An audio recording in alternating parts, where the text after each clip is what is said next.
I thought I would try the microphone because I think I'm getting a good sound out of the microphone, and I kind of like this idea of like reminds me like the old school game shows where you hold a microphone and then like the sound disappears and all this kind of stuff. So I wanted to try this out.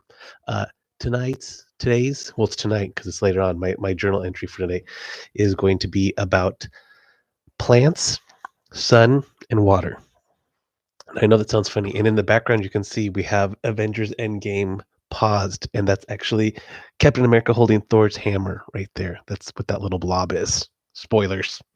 Um, but yeah, so there's a couple things. First of all, my wife did outdoor yoga today, and I look at that and I'm like, God, I wish I liked yoga because that looks so neat because it's all about like breathing and taking the time for yourself and like being in the moment. And I guess like my version of that is like go running during the day and having the sun beam down on you, I think is really refreshing. I really like it a lot.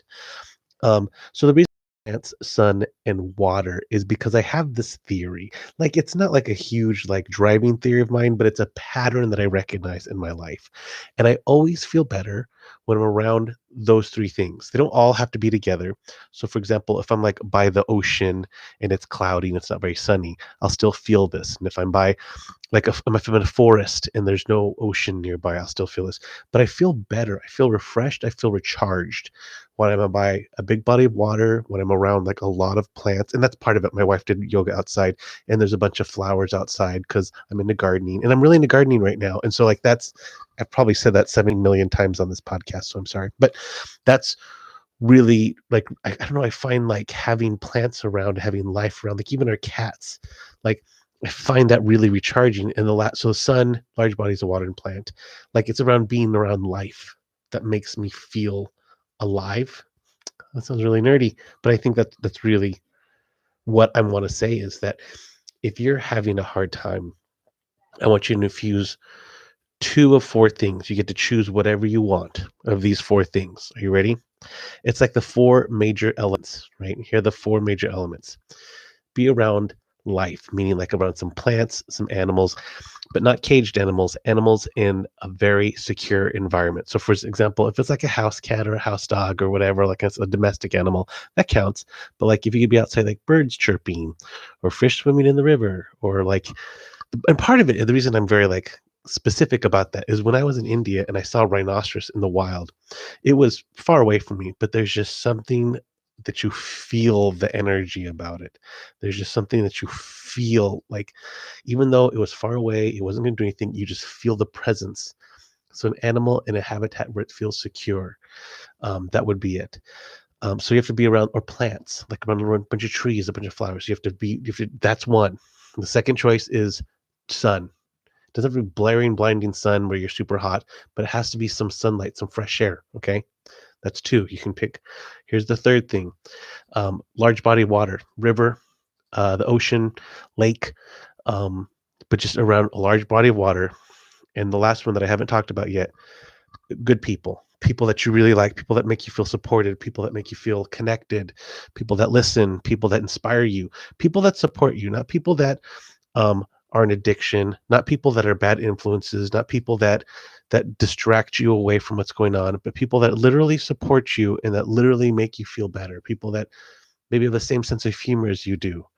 Um, you're not trying to be around enablers, you're trying to be around empowerers. Okay. So one of those four things, two of those four things, that's the deal.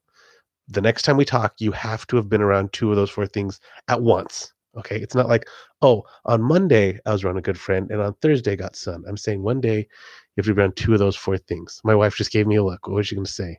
You mean virtually at this point, because you can't be around people. My wife made a good point. My wife is very intelligent. That's one of those things.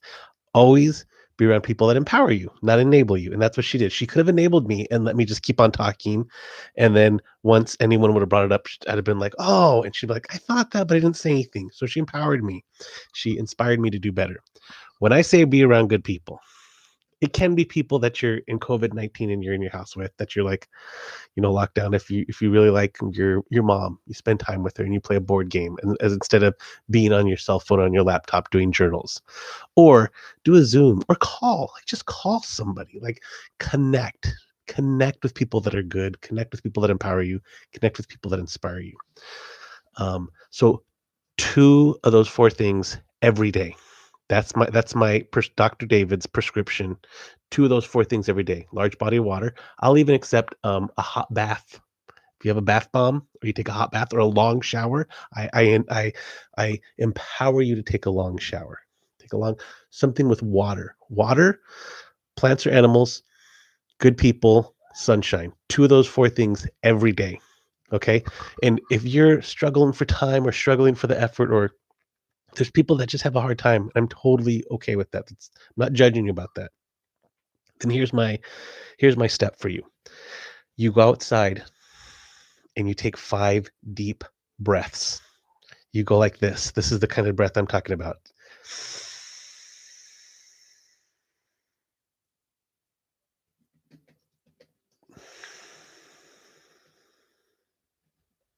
You take 5 deep breaths outside. That's all I'm asking. That you do that step, you're on Team David, and we're gonna score. We're gonna win. Okay. Uh, two of those four things. Bonus points if you get some exercise. YouTube has a bunch of videos online to do like at home workouts. There's a bunch of personal trainers right now. You can look on Facebook and everything, and they do workouts. Yoga's great. I think yoga's great because it's also like spiritually and centering. And I have to tell you, I told you I'm gonna be vulnerable with it. I'm gonna tell you the truth. Every time my wife does yoga, she's always like, "Oh, my abs!" So it has to be really good for your core. Oh, when I did that, I could feel my abs. I'm gonna be really vulnerable with you too. I think I'm losing weight. And I honestly think because I don't have my love handles as much as I can't really, they say pinch an inch. I can pinch like maybe a third of a centimeter. Not third of a third of an inch. But we're metric here, so it must be like a 10 centimeters. But I think I'm losing weight and I can see it in my body. And I think it's coming from running. I run almost every day and I hate running. But there's something about the challenge. I'm getting better at it, which is really cool. There's the challenge of running that I'm doing. So workout is bonus points. Okay. 10 bonus points. I'm going to come up with a scoring system for you. That's what I'm going to come up with. Monica, do you have any tips for people? Directly into the microphone, please. Sorry, I'm not speaking directly into the microphone. My tips for people would be. We'll pretend this is her. Yeah, I don't want to be on camera. I'm in the middle of writing a paper. My tips for people would be to find something that like gives you happiness and find moments of wellness throughout your day, and to like take a minute to do something that just like makes you happy. And like it's hard to stay focused and motivated during these crazy times. So like, break down your tasks into like little things and like allow yourself to have the downtime, allow yourself those moments because like it's very needed at this time. That's wonderful. And she's inspired me for two other points I want to make. One thing that I do is when I get bored, I eat. I'll head to that refrigerator just because I'm not doing anything. Try to inspire yourself outside of eating because you're bored. So like I play a video game or work on some projects, or it's a good time to write that book you've always been wanting to write. But I eat when I'm bored, so try to find some other way to deal with that. Watch that TV show you always wanted to watch. You don't have, and here's because it's going to lead into my second point. Something that people have been saying a lot, and it's really resonating with me right now, is don't feel pressured to be productive. And it's weird because I'm usually like a really super busy, productive person and blah, blah. Like when I was in LA, I was so busy and I thought, I can't wait to move to England where I'll have more time. Move to England and I'm so busy. And it's because I take on projects. It's because I plan on doing these certain things. It's nothing to do with wherever you go, there you're at. Wherever you go, there you are. That's the phrase, right? So in these times, I find myself very hard to focus on projects, things that normally I would bust out like in 20 minutes or so. It's like, oh, I got to go upstairs and do that on the computer. And it's really easy and it's fun, but I'm just finding myself hard to focus like that. Don't be too hard on yourself. There's something that's exhausting about getting new announcements every day that changes the whole paradigm you're in. So don't feel pressured about being productive. Kind of just take time for yourself, like my wife said. Learn to knit. I guess it'd be hard to buy yarn and everything, but knitting's really cool. It's like a really repetitive behavior. Write poetry, draw, sketch. She's looking at me again. She has something else she wants to say. Do you have something you want to say? No, I was just listening, and then I'm trying to think of how to word a sentence, and I was kind of looking in your general direction. So That's exciting news, ladies and gentlemen. My wife is, oh my God. Okay, I have been rambling a bit. Last thing before I sign off, I gave you 2 out of 4 assignments plus your bonus points if you work out. But last thing, my wife yesterday woke up and she took her funny pills. Everything she was hilarious the day. It was so funny. I can't remember specific jokes that she made, but she woke up and she was like making these little voices and talking. God, just fun. It's funny. We think of moments as very fleeting, but sometimes moments can last much longer than the time you were in them. Like I can have those memories, and I think a lot about the times that we traveled. I'm so glad we traveled when we did. I don't know. Last thing, my wife said something the other day. I don't know. I'm talking a lot about my wife this episode, but she's right in front of me. She's very inspiring. But she said something the other day, and correct me if I'm wrong, because she's on the other side of this laptop, and she's like, "Don't you dare put me on camera because I'm too beautiful. I will break the lens." And I was like, "No, she didn't say that. She said it with her eyes." No, but something she said the other day is that people of a certain generation, you're gonna reword it better, but they buy things that think they'll make them happy, and people that are younger buy experiences that make them happy. Do you know what I'm talking about? Here, No, take my microphone. So the discussion that we had was about how it's really funny. I can't believe I'm actually talking into this microphone.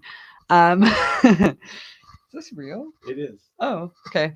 Um, so what I said was that what people tend to do is they try to create a life that looks happy and that they think will be happy and will bring them happiness. So it's like, I'm going to work all these hours and I'm going to get this job and I'll have this position and these different things because that's what happy looks like.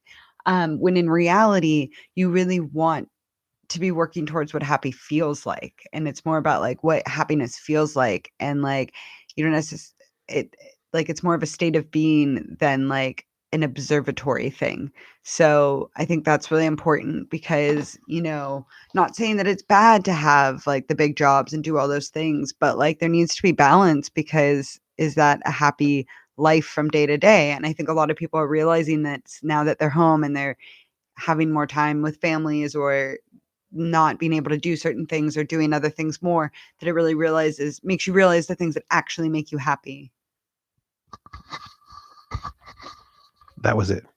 That was it. Like the observation was that past generations would buy stuff or do things in their lives that would make them look like they're being happy, whereas younger generations are buying stuff that make them actually experience what happiness is. And so, that sounds really altruistic. It's like it almost sounds like, oh, you're judging older generations and younger generations are better.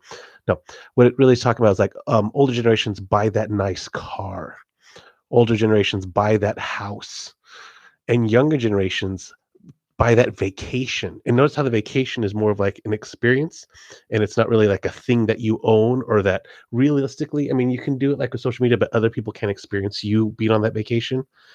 So it was just a very interesting observation. My wife is full of them, especially as she goes through travel tours. Okay, everybody. If you want to post any comments, I'll answer any questions. This is 24. This is not 24/7, but this is a ongoing ask me anything, and I'll be as honest as possible. Try to get you the answer. Once again, thank you so much to my wife Monica for being a guest on the show. Thank you for having me. It's been lovely. If you ever want to catch us, we do a podcast called Nerdisodes where we come up with TV episodes. We have a couple drinks and then we talk about them. And to my cat Sydney, thank you for being a guest on the show. Here we go. Ready? Accio cats.